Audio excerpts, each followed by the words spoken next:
Oh, music's down here. There we go. Yeah, we found it. Hello, everyone, and welcome to Mostly Football. Can't believe we made it to episode 15. Tonight, I got Nate with me, and later on, we'll be joined by the legend himself, Mike Fuji of Broad Street South. We're talking training camp. We're talking college preseason football rankings. And also, we're presenting our all-time favorite players to make up an entire team. That's right, folks. You don't want to miss this episode of Mostly Football. Oh, man. Still working on that intro.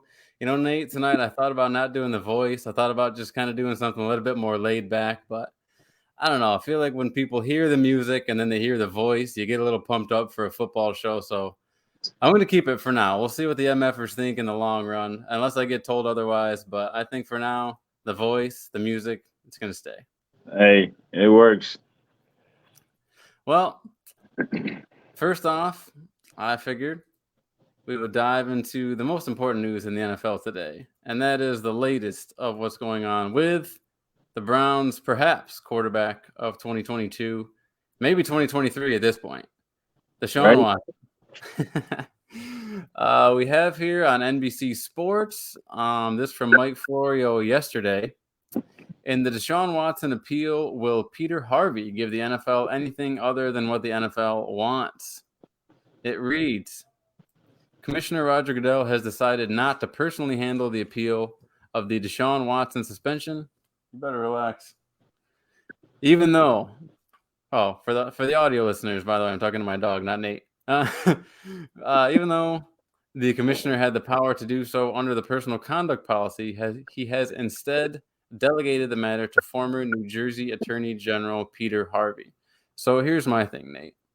You have a situation where originally he gave it to this former judge Sue Robinson. She gave her ruling of a 6-game suspension, and Roger Goodell said, all right, I'll handle it from here. And now he's saying, you know what? I'm not going to handle it, and I'm going to give it to this Peter Harvey. All damn well knowing that they only want this year-long suspension to make the NFL look good, in the public eye, even though they really wouldn't mind if Deshaun Watson played the entire season, because that certainly is going to boost, ticket sales and revenue and things like that. So, that's my take on it. So what do you think about it? Honestly, it's stupid. To be honest, okay. You put this lady. The bargaining agreement was you allowed a third party to come in and make this ruling. Mm-hmm. You gave her the power. She used your own rules, your own wording against you. Hence the reason why she gave him 6 weeks. Now, she did say that she agrees that he deserves a full year suspension. But at the same time, their wording as far as his personal conduct goes, it only warrants 6 games. Now, the only reason why they're shooting for a year is because of the backlash that they're receiving, especially because of the Calvin Ridley suspension. Calvin Ridley didn't harm anyone.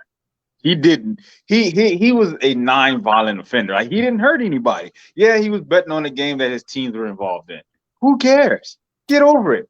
But he didn't harm anybody. So when you look at what Deshaun Watson is being accused of, and honestly, at the end of the day, the moment you settle is the moment you admit guilt. In the public's eye, the moment I say, okay, I'm going to settle with this person, you're guilty. You're gonna have to drag me through fire. You're gonna have to drag me through a field of glass to make me settle with you. I'm not settling, especially if I didn't do anything. Yeah. So when you settle, in a court's eye, it doesn't look bad. But in a public's eye, the moment you settle something, you admit guilt. You're admitting that I did something wrong, and I need this to go away.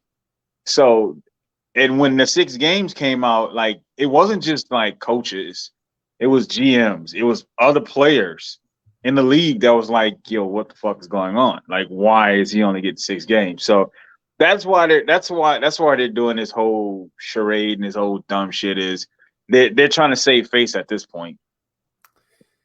Yeah, I mean, past discrepancies, past events, whether it's Ray Rice or other things that get swept under the rug initially, and then something else comes along that bolsters the case. It's just sloppy. And for him to initially give it to a former judge who you would think used the law and used everything at her disposal, and she did. Yeah, a fair ruling.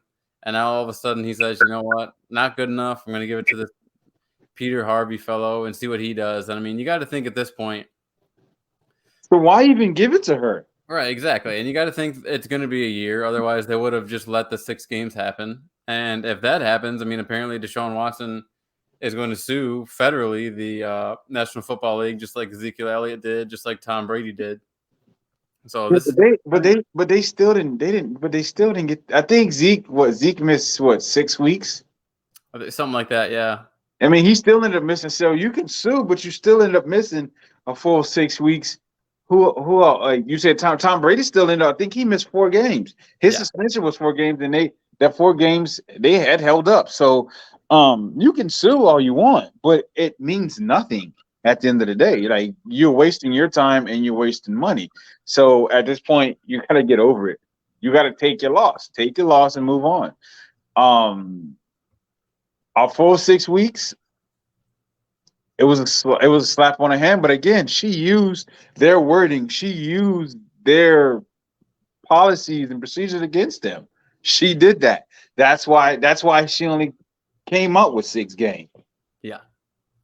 Yeah, the article goes on to say there's no specific deadline for Harvey to issue a ruling, but the policy requires that it be, quote, expedited. There's also no requirement in the policy or the collective bargaining agreement for a hearing on appeal. It's possible, however, that the NFL Players Association has asked for one. So, we'll keep our eye on that. Obviously, the Browns want this thing to happen. They want Deshaun to get the minimum suspension possible. They're paying the guy a lot of money. Deshaun wants it to happen. That's the football side of it. Obviously, the personal side of it with the women and what may have happened with them. I mean, that's a deeper thing that I don't really. Yeah, I'll leave it there. We're gonna move on. It's dumb. It's super dumb. But this is something that I thought would hit a little bit closer to home to Nate. But he's not nearly as fired up about it as I thought he would be. Nate, people want to give him shit for being a Cam Newton guy and this and that, but he's really not irrational. Nate knows what's up. So when he sees something like this, when he sees that Alabama tops the preseason college football polls, it doesn't surprise me. State, what's your response? It doesn't surprise me. It doesn't surprise me. They were going to put, even if Alabama loses the next 2 or 3 national championships, they're always going to be number 1 or number 2. Honestly, if you think about it, their only number 1 is because of their reputation. Because they lose honestly, I don't think we really had an argument for number 1. Even though we won a national championship, you have to look at what we lost. We lost damn near our entire starting defense. Yeah. We lost George Pickens. We lost James Cook. We lost Zamir White. We lost a ton of talent. So 4 guys in the first round. Right. So honestly, you can't really look at it and say, well, we got to put these guys number 1. Even though we had a pretty decent recruiting class, I don't think based off, because look who come. Alabama still got some players that are coming back. They still got I can't think of the kid's name. Their starting quarterback. They got Bryce Young. Yeah, right? Bryce Young is coming back, and then they still have their top linebacker coming back next year. Right. Yeah. They got so there's your argument. I think what a lot of people think is when they see rankings, they're like, oh well, we won a national championship. Yeah, that don't matter. It's from my point of view, is how they do the rankings. They do based on retention. How many players do you have coming back, or how many players did you keep going into next season? Yeah, Because how do you look going into this season? Yeah. I mean, you look what happened with LSU. LSU had, I think they had 19 total players in a draft, and you couldn't argue. There's no way you could have made an argument by putting them at number one after that year they won a national championship. There's just no way you couldn't do it. So that's how. I mean, that's why I'm looking at it rationally, because it's at the end of the day, it's more of, all right, how many players came back, how many players did they keep, and what their recruiting class looked like. Yep. Yeah, exactly. How many guys, they lost all those guys on defense, and then what does the quarterback situation look like? I think it's huge because, I mean, you got Alabama at 1 with Bryce Young, and then you got, is it Bryce Young? Yeah, it's Bryce Young. Isn't he? Never mind. Yeah, I'm pretty sure it's Bryce Young. And then you got C.J. Stroud for Ohio State. So that explains number 2. And then you got Georgia at 3, and then it goes on to have Clemson at 4, Notre Dame at Wait, whoa. Clemson was 4, Notre Dame was 5. Whoa. Notre Dame's where? This says Clemson was 4 and Notre Dame was 5. Michigan coming off its first was 6th. So Notre Dame's in a top 4? Oh, Notre Dame's 5. Okay. How? Hey. Why? That's what it is. What? That is malarkey. What the fuck? Okay. The issue I have with Notre Dame is, they need to get into a goddamn conference, because they're crying and complaining every year about, we don't never get a chance at the national championship. Well, you're not in the first off, you're not in a damn conference, and in the competition, you don't really have competition. Get into a conference and and then play some real teams, and then we'll discuss this. But it's garbage. Hey, the Golden Helmets, you take the Notre, I'll take the Dame. It all comes into play. Well, we're going to transition from college football to the real thing, to NFL, and there's no better man in the world that we could bring on here to get us going on what's happening with Eagles training camp. And also tonight, we're doing a special segment on our all-time. We're building our teams, folks, like we did last week's with current players. And I never know how to word this to get it right, but we're building a team. And tonight, we're using our favorite players of all time, not just active players, of all time. So, ladies and gentlemen, please, a warm welcome for Mr. Mike Fuji of the Broad Street South podcast. Mike, sir, how you doing tonight? Nope, can't hear you. Oh. You think he's on mute? There we go. What's going on, fellas? Training camp's in session. 4 or 5 days away from Eagles Jets first game. Pumped, ready to rock. I was there last night. I don't know if you guys saw. It was a bad snap. Jalen Hurts aired it out right to A.J. Brown, and James Bradbury right on him, but A.J. Brown right in for the touchdown. I did. I caught that. I caught the pass. Like you said, the snap was a little low from Kelsey there. I mean, if you look at it, hey, it was like almost into the dirt.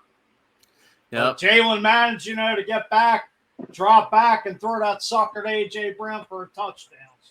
Now, that was nice. There was a lot to like about it. I like that Bradbury was right there in coverage. Right. It was great coverage, too. Yeah, he didn't get beat by a mile by any means. A.J. had to be physical, outmuscle him for that ball, kind of.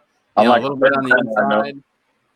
Hopefully, in a live game, that safety over the top wouldn't come and absolutely level AJ. Right. So it was good timing. But yeah, for him to come down with that ball and get pumped up, he tweeted later he was so thankful. 30,000 fans just for a practice. So he's excited to be in Philly. He can't wait to score a touchdown for real. And this thing's going to be huge. I can't wait for AJ and the Hurts connection, baby. It's going to be awesome. Well, I mean, hey, the sky's the limit for Jalen Hurts right now. I mean, there's Goddard, Quez Watkins, Devontae Smith, A.J. Brown. I mean, Jack Stoll, he looked pretty good last night as a second or third tight end right now. Okay. From what I was watching. And, you really don't see much from one practice. I mean, I hear T.J. Edwards is having a hell of a camp. They said he's probably probably the best player right now in all of camp because, he's fighting with, for a starting position with N'Kobe Dean and Kaiser White and a couple of these other guys, trying to fight for that linebacker position. Whether they play a 4-3 or 3-4, but the way it sounds now, it's a 3-4, and, it's like Jordan Davis looked like a bull last night.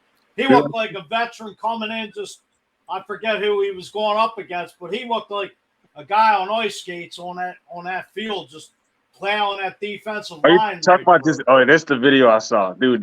Perfect transition, Mike. Let's go ahead and play this here. Jordan Davis going up against second-round pick from this year, Cam Jurgens.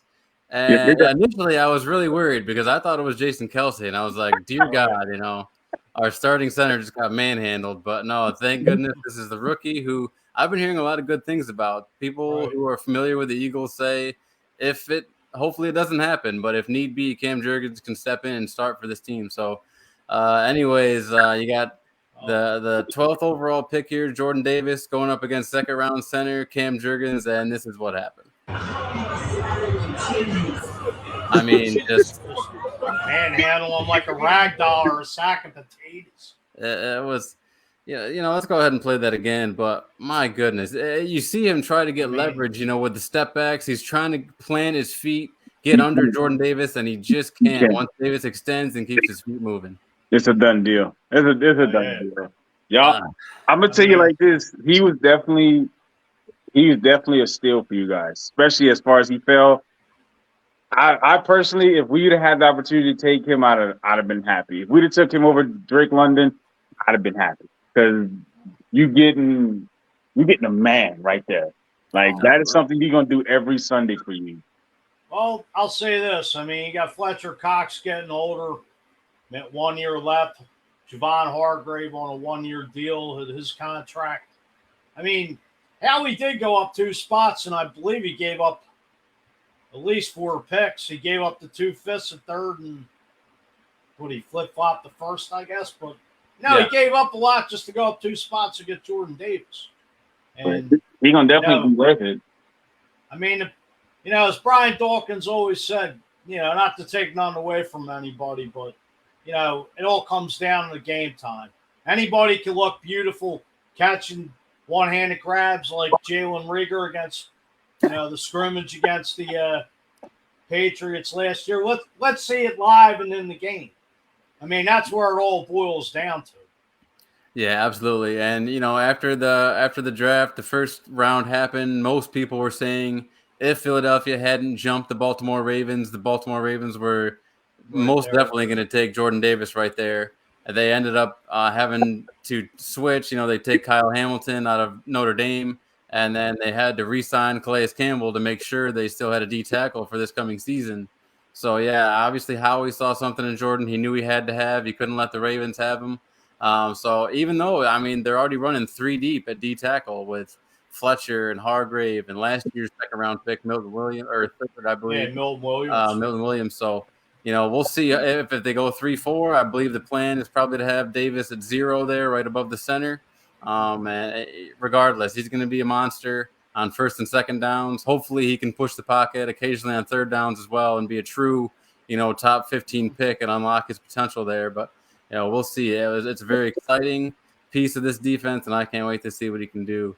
Was he mostly the buzz when you were there, Fuji, the other night, or was all the buzz about Hurts and A.J. Brown pretty much? I think it was both sides. Like I said, it's kind of hard to tell, I wish I had access to be down at every practice.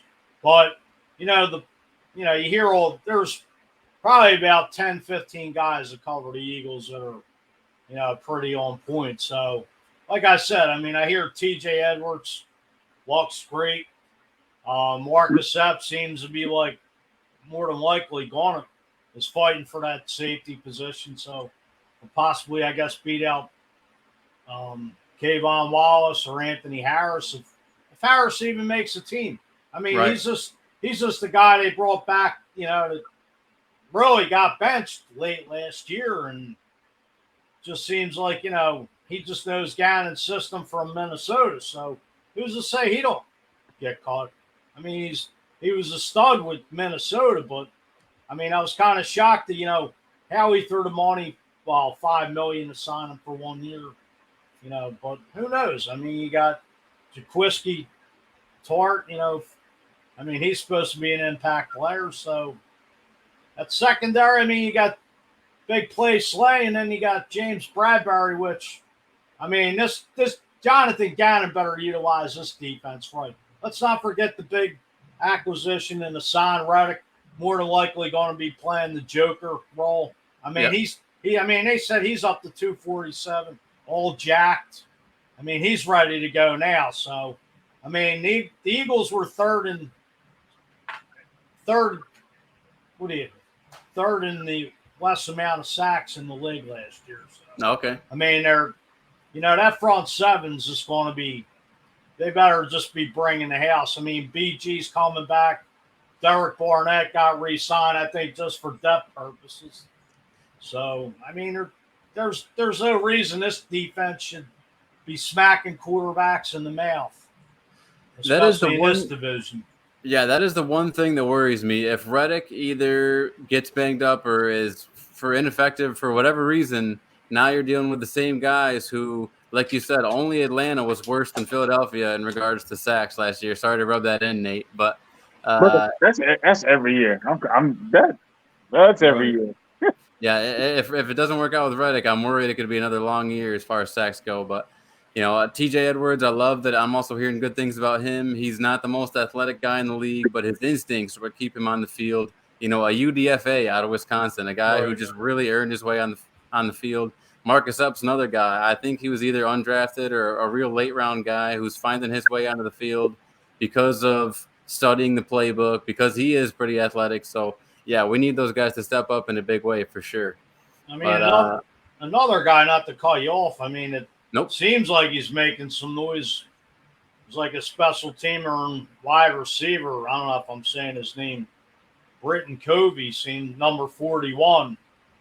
I forget where he came. I think he was undrafted or whatnot, but he seems to be turning heads, making some nice catches in a training camp. So, the Eagles really haven't had, a kick/punt returner in the last couple of years. All right, Jalen Rager had that touchdown return last year, but we haven't had a solid kick returner in a very long time, which, people don't like talking about special teams, but, that's a big part. That's a big part of the game. I mean, a turnover, a fumble recover could, change the course of the game in seconds. Oh, yeah. I mean, people want to talk about the trenches that the Eagles have had for the past several years and what's kept them successful. An underrated part of the Eagles' success was Darren Sproles and the good field position he would put them in from punt returns and kick returns. So, for sure, that's a huge part of it. And, yeah, if you haven't seen, I don't know if it's Kobe or Covey, but if you haven't seen Britton Covey out of Utah, go ahead, look him up on YouTube. I mean, the gear this kid has is unreal once he hits that second level. He just makes everyone else on the field look slow. I mean, just to put it plain and simple. So if he can be an effective receiver and a punt returner, maybe that's enough to, I don't know, if they find a good deal for Rager, that might be enough to get him out of there and Covey makes the team. Otherwise, I see Covey probably on the practice squad. But, yeah, he's super exciting. And in these training camp practices where you're not doing a lot of banging around and touching guys, like small slot guys like him who are electric, they do excel. Like, the A.J. Browns, they got to fight their way through everything. But, yeah, Covey can separate and do their thing, when it's just one-on-one DB drills. Well, it's like you said, another Darren Sproles or, like a Boston Scott, the way, all right, you can't give him a lot of carries, but the guy who finds a hole. Yeah. That I don't know. I mean, I'm hearing Eagles have the number one offensive line in the league. I'm hearing number 3. I mean, those guys up front, Mulata, Kelsey, Lane Johnson, Brandon Dickerson, Salomalo, as of right now, if he's going to be the starter there. But, those guys open up holes for Boston Scott. That's why he's a giant killer. And, it was always the little guys, like you said, Sproles, could find that hole and just Mighty Mouse took off. Yeah, and I mean, between him and Gainwell, we'll see if Jason Huntley makes the team. But Philly has a lot of smaller electric guys in the backfield for sure. I mean, there was another guy that came in with a lot of promise. A lot of people were surprised didn't get drafted. Was Kennedy Brooks. Yep. I mean, he's another name that's in the mix, to make this team. But, the rumors coming out now about Kareem Hunt again. I mean, this was like a month ago he wanted a new contract. And I think he finally did report to camp. But he wants to be traded now. He wants out. If I were Howie, some reason, I don't know, the running game is probably my biggest concern right now because some reason, Miles Sanders is in a contract here. Then you hear these rumors over the weekend about the Eagles and a couple other teams being interested in Josh Jacobs, who's also on a rookie he ain't contract. going nowhere. He's not going anywhere. They're not letting him go. Yeah, but I heard something. Was what's his name's in his doghouse. McDaniels. Yeah, but who knows? But to me, if I was Howie, I don't know what the heck he could get for you'd have to give up for Kareem Hunt, but what the hell? I think they need a veteran back that can pound the rock anyway, because I just feel like Miles Sanders is in the Eagles' doghouse for some reason. He could hit that hole a couple of years ago. He was, 5 yards per carry, and Doug Peterson just wasn't giving him the ball. I don't know what it is. I know, here's a theory, and I really don't want to throw this out there, but if you go back, they always said Penn State running backs just don't pan out. I'm not saying he's not panning out, but maybe he just needs a change of scenery. But it's just I just think the Eagles don't like him for some reason. I don't know what it is. The ones that come to mind for me are three fantastic athletes, but when you think of Larry Johnson, he really only had the one stellar year for the Chiefs and then kind of fell off after that. And then Saquon had obviously his excellent rookie year for the Giants and then had the injury. And now, Miles Sanders is kind of just fell off a little bit. So it is interesting with these Penn State running backs for sure. You go back in history, it's just it doesn't seem to pan. Blair Thomas, first pick overall in 95. First preseason game tore his ACL. Just never panned out. I know he had a couple different, other teams, but just never was that. No, not Blair. I'm sorry. Kajana Carter. Oh, okay. That does ring a bell, actually. Well, Blair Thomas did go to Penn State. Got drafted, I believe, in the late 80s or early 90s. Like 90, 91 out of Penn State by the Jets. He's actually a local kid who went to Frankfurt High School here in Philly. Oh, nice. So when it comes to Jacobs, I think those rumors are definitely out there because he was out there for so long in the Hall of Fame game. And normally you don't put a starter out there in the Hall of Fame game for that long unless you're thinking of shopping him or something like that. So, that does seem to be where the rumors are coming from. I just feel like, if the Eagles wanted to, they could sign Jordan Howard tomorrow or any day at that point, and that's someone who could be a hammer. He's familiar with the playbook, so I think they want to kick the tires on these young guys. Kennedy Brooks, like you said, see what happens with Miles. If a trade happens with Miles, since it's the last year of his contract, I wouldn't mind seeing that. But running backs are kind of one of the more expendable positions in this league, so he'd probably be cut if anything. I think the Jordan Howard experiment's over. He's been fighting that neck injury for the last couple of years. So somebody mentioned, it's funny you mentioned that, was the thing about Josh Jacobs. Like, why would it be out there? Well, maybe the Raiders are showcasing his talent. Right. Just, I know he was nicked up, the last year or so, but here, just throw him out there, like I said, the trade bait. Especially if he's in McDaniel's doghouse. And it kind of worked, if you ask me. He looked pretty good for what out there. So, for what it's worth. Fuji, how about we just transition right into it, man?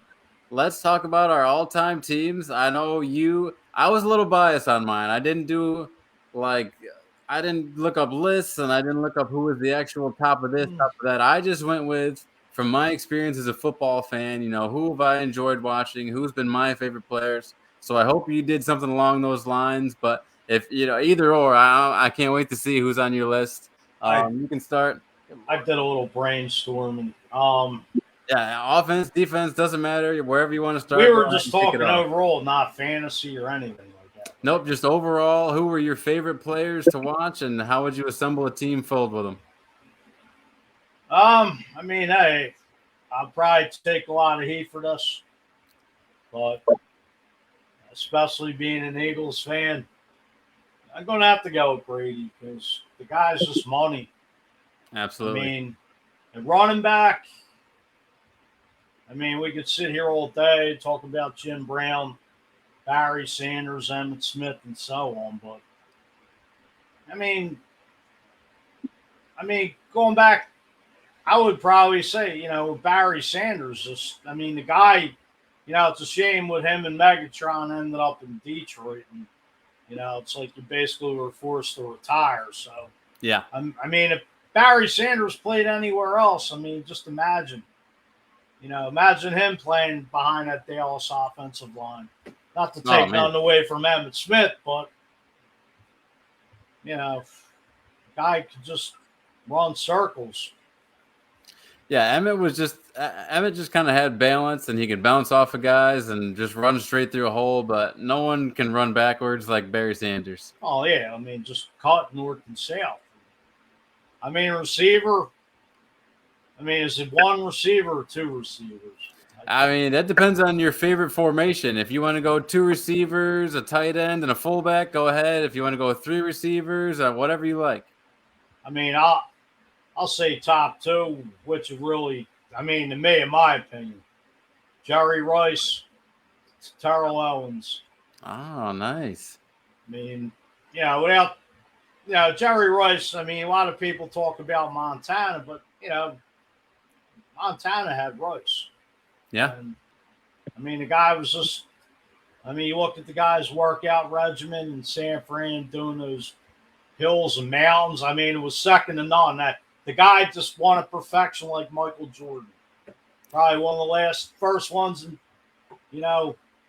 at the training camp, the last one to leave and so on. That's why he's the GOAT to me.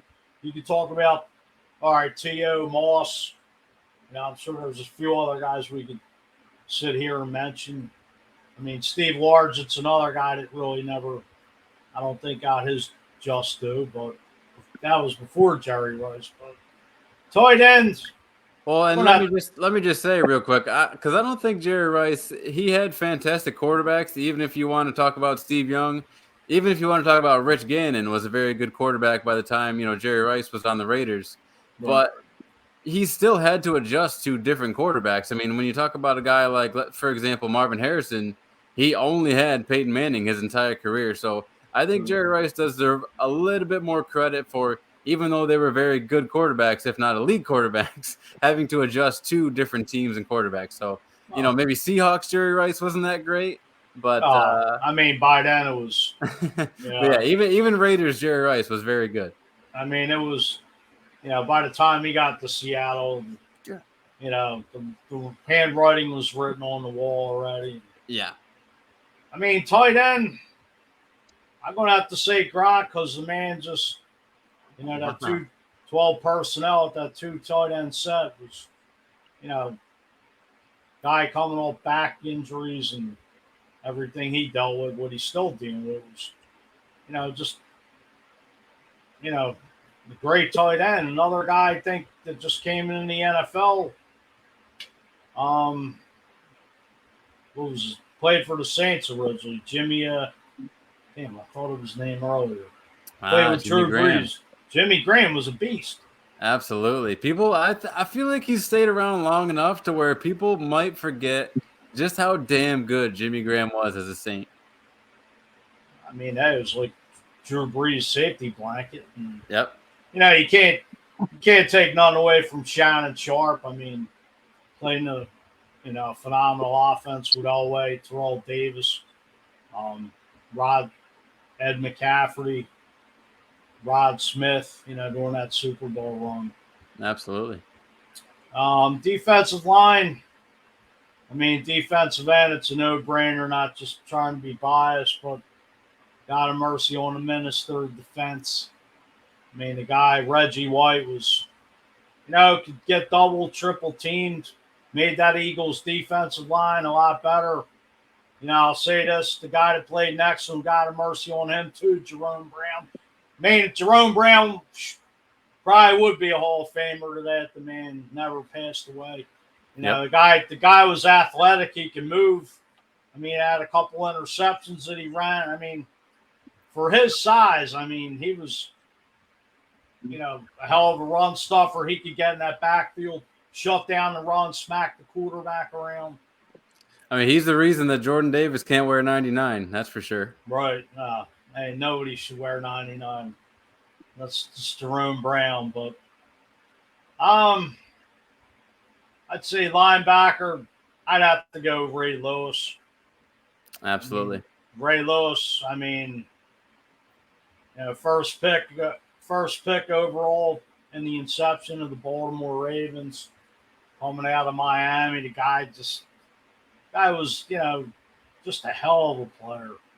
Hall of Famer at that, and just, you can't, you can talk about guys from the past like, Dick Bunkus, Jack Ham, Jack Lambert of the Steelers. Back in that Steelers era, but even our own Bednarik. Right. Yeah. Two-way guy too. Played linebacker and he played center for the Eagles. My safety, probably have to go.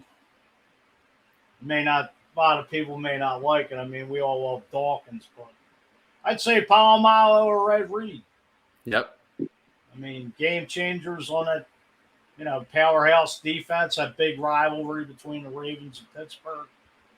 D-back, I'd probably, even though Dion couldn't tackle, the guy basically was the shutdown corner of corners. And maybe opposite of him at Darrelle Revis, another hell of a shutdown corner. Absolutely. Well, one other guy at safety. Man that cut his finger off being out of the game, Ronnie Lott, who could clean clocks over the middle. What a beast. Imagine, I wonder if he could play nickel for you. I don't know about in today's game, but I'd take Ronnie Lott on my team in a heartbeat. I do love that team, Fuji. I do absolutely love that team. It is strange what you said about safety. Nate, it's been a while since we heard you speak, and I hope you don't mind. It's going to be a little bit longer. We're going to save the best for last, and you're going to wrap it up with your best teams. I'm going to take it over here. Fuji, that was a great transition. I feel so bad, and I feel a little bit less bad, though, that you did the same thing. I love Brian Dawkins. He's my favorite Eagle of all time. However, agreed. If I'm building my team of impact players, just like you said, if I got Polamalu underneath and I got Ed Reed over the top who can frustrate the likes of Tom Brady, perhaps the greatest quarterback of all time. And Polamalu isn't just a guy who can cover. He's not just a guy who can make interceptions, which he did plenty of. He's a guy who can knife through the offensive line and get you sacks and tackles for loss like you've never seen a safety do. So, yeah, I got to have those two. Love you, B-Doc. But, unfortunately, your honorable mention here.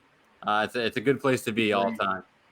On the outside, when you're looking at DBs, I loved Champ Bailey. One of my favorite trades of all time was when Champ Bailey finally left Washington, made his way out to Denver for Clinton Portis, and got to truly reach his ceiling out there. So I love a good Champ Bailey. Opposite of him, initially I was going to go Revis with Revis Island, but I decided to change that up a little bit. Charles Woodson is going to be my nickel. He's gonna be in there to play the run. He knows a lot about what the quarterback's thinking. He's got natural talent, ability. He can play safety if need be, but he's gonna be my nickel.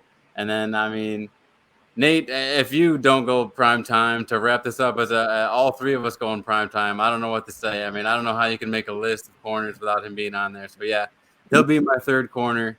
So I got Champ Bailey, Woodson, and prime time out there. Just absolutely no fly zone to go with Reed and Polamalu.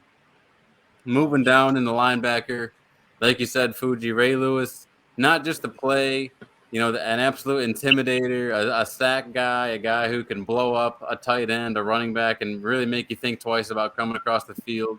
But he's going to get you jacked up before the game. He's going to do his dance. He's going to do the talks that just get everyone fired up for the Super Bowl. So he's definitely out there. Guy next to him, a freak of an athlete, a guy who's going to hit you just as hard, Brian Urlacher of the Chicago Bears. Just an absolute beast, monster of the Midway. Not an 85 Bear, but a guy who I'm sure any 85 Bear would love to have on the team. He's going to be out there in my nickel defense for sure. Kicking down and the defensive line. D-tackle was tough for me. I didn't know, do I go two guys who played very well together? Pat and Kelvin Williams were a lot of fun to watch. John Henderson and Marcus Stroud for the Jaguars were a lot of fun to watch. But ultimately, I decided to go with Warren Sapp, one of my favorite all-time defensive tackles to watch. And then Mean Joe Green. I never actually watched Joe Green. Obviously, it was before my time. But when I see the highlights, when I see the nickname, when I see the long socks and that face mask, the bar down the middle, right. Screw it. 72 is on my team. He's playing defensive tackle all day long.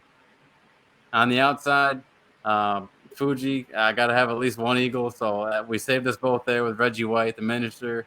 He's getting on there for sure. Even though and also a great Packer, that arm over club. I'm taking every offensive tackle out in the league with that.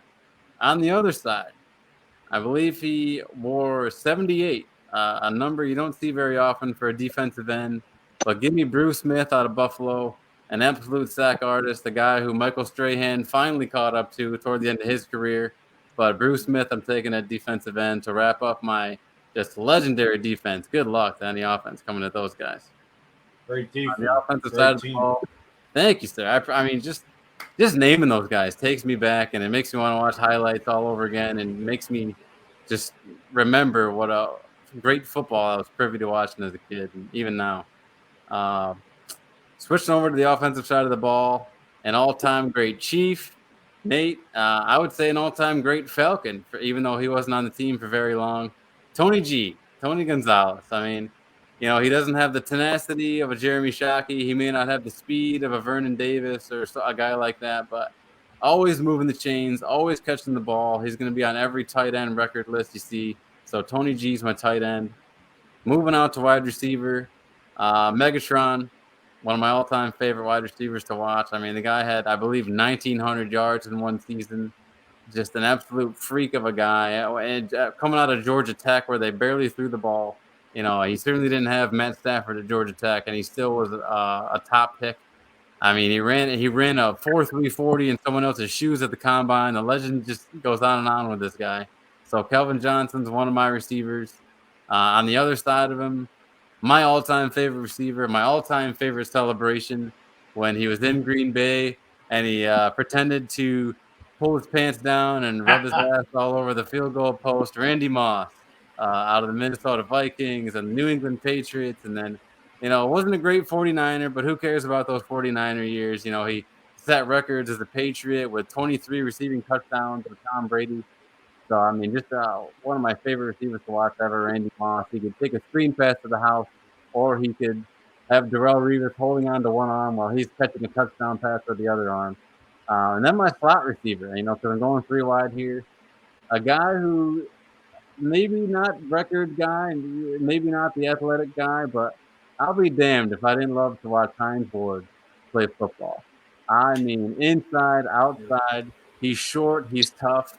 I thought about Steve Smith, I thought about Larry Fitzgerald, but in the end, I loved to watch Hines Ford, and he was also a great blocker as well. So what a tough guy. I love having him on my team. Running back, like you said, Fuji, you could pick Emmitt Smith, you could pick Jim Brown, maybe went by James sometime, the Godfather of soul. But no, I didn't go with the Syracuse guy. I went with Barry Sanders.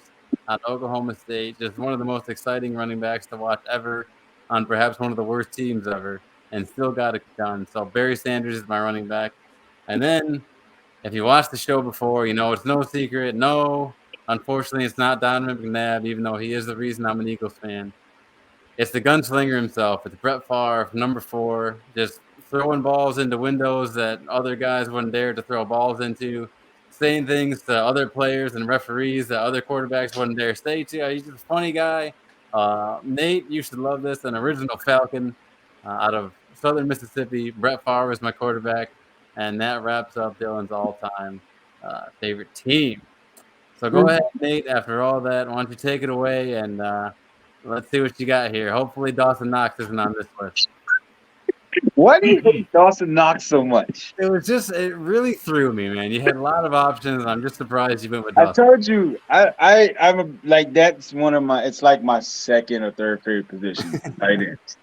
Anyway, so this is really hard. When you ask me about it, I was like, this is something I really had to think about. Defense is a little easier than offense is, but it took me a while to get things situated. But I'm going to go, obviously, my quarterback. Obviously, my all-time favorite quarterback of all time. It's Michael Vick. I got to go with him. All right. Have to. There's just nowhere around. He is the reason. Like, I was a Falcon before him, but he really gave me that reason to be proud of being a Falcons fan. Who was it? Chris Channing or Chris Chandler? Chris Chandler. Yeah. He was Chandler. That fucking individual. As far as my running back, I can't believe y'all just ignored the man. Like neither one of you mentioned his name. Oh, this man holds the record for most rushing yards in a season, and neither one of you mentioned his name. Jamal Lewis. Huh? Jamal Lewis. Eric Dickerson. Oh.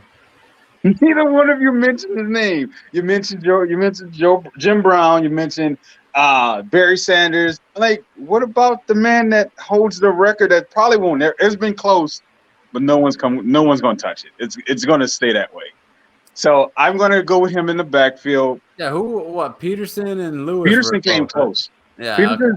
Peterson and CJ.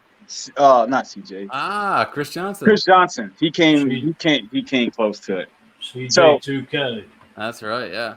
So as for my tight ends, I'm gonna go two. I was gonna take, and obviously Tony Gonzalez is one of my favorites. LG Crumpler, he was the guy for me. Obviously, he was that guy. But I had to go with Tony Gonzalez. Speaking of Brian Dawkins, I mean, cleaning his clock, I was there. Whew. And my second tight end's got to be Antonio Gates. Okay. That guy did so much for the Chargers. Like he was that guy for a very, very long. He gave Phillip Rivers help. He was that safety blanket for Phillip Rivers. Yeah, I'm definitely hitting YouTube after this, man. I'm too much. I can agree with that. Yep. Gates was a beast. I mean, it's like I talked to Dylan earlier, and I was just trying to, just pick guys out. And it was hard. I probably would need like a day or two. Just for my wideouts, obviously I'm gonna go Julio Jones and Randy Moss because, I mean, those two guys are game changers. I mean, who you put on them? Randy Moss he calls your corners to pull corners mid stride while he's running a 9 route. Freak. I mean, Randy could get doubled. It's nothing. It's nothing. Dude, you got to triple team Randy, and even then, would have loved to seen Dion go up against Randy Moss. When I played Madden, dude, anybody I played against, played in Madden, I picked the Vikings, and there's nothing you can do. I'm just throwing the ball deep every time. Good luck stopping it. Good luck. I mean, you got Randall Cunningham, Randy Moss, Chris Carter. What a fun offense to watch. Absolutely. Robert Smith. Yep. And Dante Culpepper could just throw the ball. That's all he needed to do was just throw it up there. I'll go get it. So defense was fun for me. Defense was throw the ball from the 1 yard line to the other 1 yard line. I'll be there. Right, exactly. And that's what happened. But defense was fun for me. It took a little while to think about, but it was fun for me. So I'm going to start with the line first. So my two ends is going to be Dwight Freeney is the first one. Yeah. See, y'all forget about these guys. Dwight Freeney. Listen, sir. The Cuse, I would never forget about my guy. Honorable mention, Dwight Freeney, by the way. My two tackles would have to be Aaron Donald and Warren Sapp. What's up, TJ? Those I'm stopping you with these nuts. Oh man! So you got Sapp in there? Huh? You said Sapp? Sapp and Aaron Donald. Okay. So it took me a while to figure out who I can go for the right side, for the right end. It took me a while to think about it. I still couldn't come to like a definitive decision. You went with Patrick Kearney, of course. Fuck no. As much as I love the guy, I couldn't have. As much as I love the guy, Patrick Kearney, he wasn't as impactful for me, to say the least. I had to go with Michael Strahan. Yes. I had to go with Michael Strahan. The gap tooth assassin. Mr. Good Morning himself. So for my linebackers, I went with that guy was Ray Lewis, Brian Urlacher, and Derek Brooks. Ooh, okay. I love Brooks, absolutely. Brooks, underrated. Got that base defense out there. Tackling machine on that Tampa Bay defense. Now, I wasn't going to go with primetime, but apparently y'all all decided to go with Dion Sanders. As a Falcons fan, if you didn't go primetime, we at least had Reggie White. So there's really no other corner better than Dion Sanders. Like there really isn't. There was really no. I mean, honestly, there was really no other one. Like you couldn't imitate it. I don't care what kind of defense you just really could. And the Seahawks tried it with Richard Sherman, and he said he was the best, and he really wasn't. It's the type of natural ability that you see with like a LeBron. You know, that you're just never going to teach that physical talent. No, not at all. Not in a million years. You would never see that type of talent. Like you could literally leave him one-on-one without a pass rush. Now, I feel like for Richard Sherman needed the pass rush. Like he needed it because it's easy when I'm covering a receiver for 2 to 3 seconds, but when it goes to like 4 and 5 seconds and I'm still running, it becomes a different story. Well, and Sherman was never the returner that Dion was. I mean, Dion could have played, receiver probably if he wanted to. So. Absolutely. Yeah. I went with Chat Bailey because in Denver, his game, I feel like, was definitely elevated after he left Washington. It was most definitely elevated. For my safeties was hard. They were really hard because I really like Ed Reed and I like Charles Polamalu, but I had to go with Troy because you just didn't do. He did everything. I mean, the one play I remember is who was it? Collins, when they were playing Tennessee, and they were at the goal line. And he times the snap. He jumps over the pile and stops him from even moving. I'm like, got right in the backfield. How do you do that? Like, you know how much film you have to watch and like how much time it takes to sit there and time this snap count? Because I think they were on like the 2-yard line. A QB sneak, that's a given. And once or twice you're getting lucky. Troy Polamalu did that routinely. A lot. Yeah. He did that a lot. It was like second nature for this man. Yeah. So I definitely had to go with him. And then on the other side, I had to go Earl Thomas. I had to go Earl Thomas. Earl Thomas was a strength of that defense. He was the strength of that Seahawks defense. Without him, if they didn't draft Earl Thomas, that defense would have been shit. We all know Brandon Browner would have been getting torched a whole lot more than he was without Earl Thomas. So that's my all-time team there. Yeah, I will say it was hard for me. I mean, I'm wearing a Bucs jersey in honor of my favorite fullback of all time, Mike Allstott. John Lynch, he was up there, honorable mentions, right there with B-Doc. You know, maybe my two backups, some hard-ass hitters there with John Lynch and B-Doc. John Lynch. I look at John Lynch and Brian Dawkins as a Cam Chancellor type safety. Yeah, like they can hit, but they couldn't cover to save the asses. Yeah. So I would. That's why I didn't go with either one of them, because it's just like I need some form of help on the back end. And like I said, that's why I looked at it like they were great. Don't get me wrong. Now I would probably do a million other things than want to go head to head with one of them dudes. But at the end of the day, I mean, if I'm looking for coverage and help on the back end, I got to do that. I got to go with Earl Thomas. Yeah, he's another one of those guys. I mean, when you think about Justin Jefferson, I mean, we took. With Eagles fans, he has a weird connection because we took Brandon Graham that year, and everyone wanted Earl Thomas. And yeah, Brandon didn't exactly work out. Like, he had an okay rookie season, and then they transitioned to 3-4, and he just didn't fit. But now, look at him. You know, he looks better than ever in his year 11 season. I mean, Earl Thomas is out of the league, so who's laughing now? I think Earl Thomas is out of the league due to his own stupidity. I don't think it's because he can't play the game anymore. I feel like it's his own stupidity. Right. I agree to that.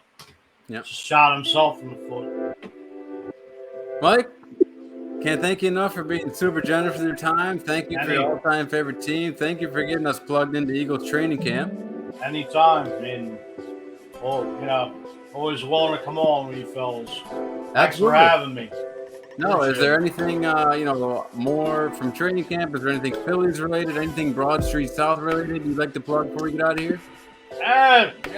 Phillies, picking up, Noah Syndergaard,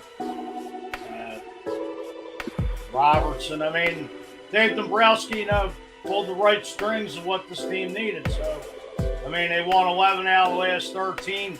All right, they beat up on the Nationals. They got the Mets coming up this week.